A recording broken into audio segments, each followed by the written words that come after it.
Heart failure is not a single disease, it is a clinical syndrome that represents the final pathway of many cardiac disorders.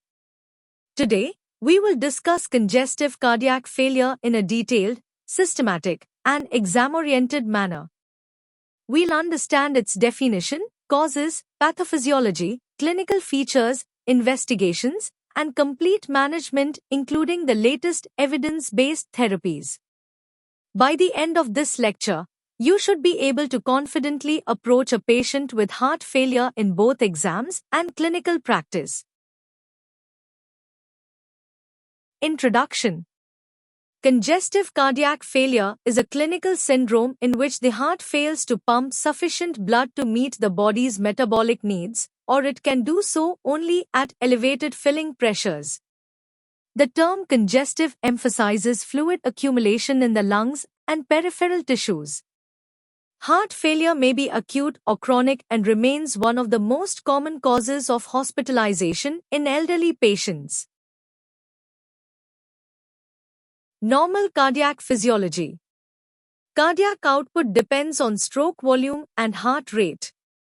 Stroke volume is influenced by preload, afterload, and myocardial contractility.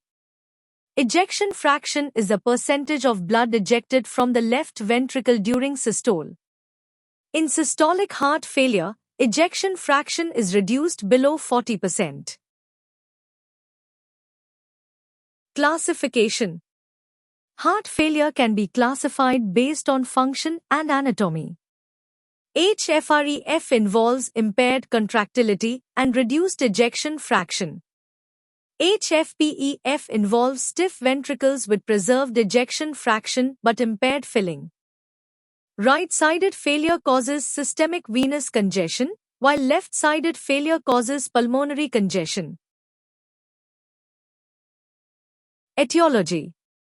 The most common cause globally is coronary artery disease leading to myocardial infarction. Long-standing hypertension causes pressure overload and ventricular hypertrophy. Valvular diseases such as mitral regurgitation or aortic stenosis also contribute significantly. Pathophysiology. Reduced cardiac output activates compensatory mechanisms.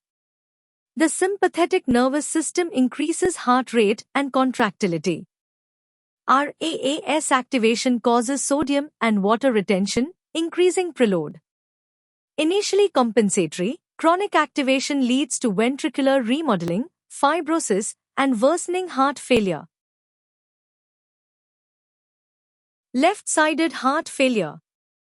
Left-sided failure results in pulmonary congestion. Patients experience breathlessness, especially when lying flat. Paroxysmal nocturnal dyspnea occurs due to fluid redistribution at night. Severe cases develop acute pulmonary edema with pink frothy sputum. Right-sided heart failure. Right-sided heart failure leads to systemic venous congestion. Patients develop bilateral pedal edema, raised jugular venous pressure, and tender hepatomegaly. Chronic cases may develop ascites and pleural effusion. Investigations. Echocardiography is the gold standard to assess ejection fraction and structural abnormalities. BNP levels are elevated due to ventricular stretch. Chest X-ray may show cardiomegaly and pulmonary congestion. Management, chronic. Loop diuretics relieve congestion but do not improve mortality. ACE inhibitors reduce afterload and prevent remodeling. Beta blockers reduce sympathetic overdrive. Spironolactone improves survival. Newer drugs like ARNI and SGLT2 inhibitors significantly reduce mortality and hospitalizations. Acute decompensated heart failure. Acute pulmonary edema requires emergency management. Oxygen is administered immediately. IV diuretics reduce fluid overload. Nitrates decrease preload and afterload. In cardiogenic shock, inotropes like dobutamine are required.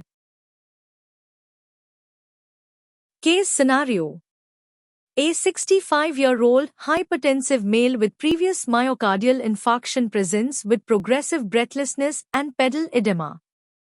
Examination reveals raised JVP and basal crepitations.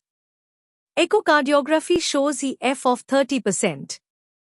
Diagnosis: chronic systolic heart failure.